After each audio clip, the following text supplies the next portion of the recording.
ada beberapa menu kegiatan dalam dana alokasi khusus itu. Tadi ketika saya di pelabuhan, kemudian di atas kapal, saya melihat dana alokasi khusus dari Kementerian PDT yang diberikan pada tahun anggaran 2009-2010 itu mubazir, tidak dimanfaatkan secara baik. Kenapa? Pada periode itu Dinas Perhubungan telah melakukan pengadaan speed. Jadi speed yang warna kuning yang di belakang rumah bupati itu adalah dana dak dari Kementerian PDT. Tetapi tidak dimanfaatkan secara baik. Padahal kalau kita misalnya melihat daerah lain, luar biasa antusiasnya untuk menerima dana-dana seperti itu. Mekanisme pengelolaan dana itu yang pertama. Setelah pengadaan itu dilakukan oleh pemerintah daerah, kemudian berikutnya harus dihibahkan kepada masyarakat. Tetapi ternyata begitu pengadaan, barangnya ditinggalkan begitu saja. Jadi Bapak dan Ibu sekalian, pemerintah pusat itu saat ini sedang mengevaluasi keberadaan daripada otonomi daerah. Kenapa?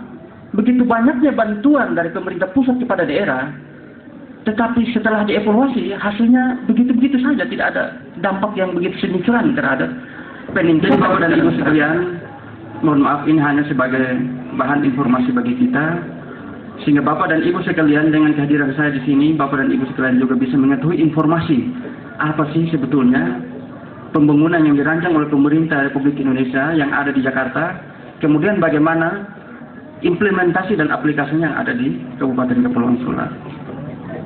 Sehingga jangan kita selalu dibohongi-bohongi, dibodoh-bodohin gitu. Kita mengetahui informasi yang pasti, yang jelas. Saya terus terang aja, sebagai putra daerah Kabupaten Kepulauan, saya selalu merasa sedih gitu loh. Dengan kesedihan saya seperti itu, ketika saya bersyukur bahwa daerah ini telah memberikan saya dia pendidikan S2 di Universitas Gadjah Mada. Jadi saya sekolah 2006, kemudian lulus 2008. Begitu selesai lulus, akhir 2009 sudah proses untuk pindah ke kementerian. Apa yang terjadi ketika proses saya untuk pindah ke kementerian? Banyak teman-teman, ya, teman-teman pegawai negeri ya, yang ada di Kabupaten Kepulauan Sula mencela gitu loh. Apakah kamu bisa? Di Jakarta banyak orang pintar di sana.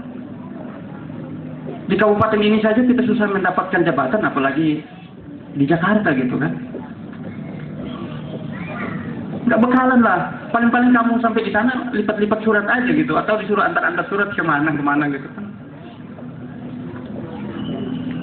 Saya bilang saya mencoba dengan nawaitu saya untuk harus membangun Sula.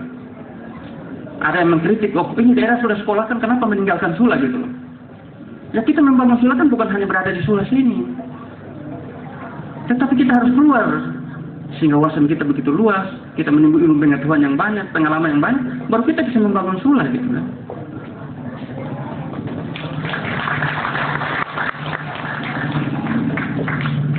Jadi Bapak dan Ibu sekalian, barangkali karena waktu kita ini sangat sempit, karena berdasarkan informasi tadi bahwa jam 12 atau jam 2 saya dan Pak Kiai ini harus berangkat pulang karena memang beberapa agenda penting. Yang pertama, Pak Kiai juga pada hari Minggu itu ada agenda besar yang harus beliau hadiri.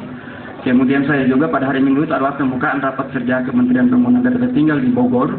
Oleh karena itu apapun yang terjadi harus malam ini kita harus bertolak untuk menuju ke Luwuk, Bengkai.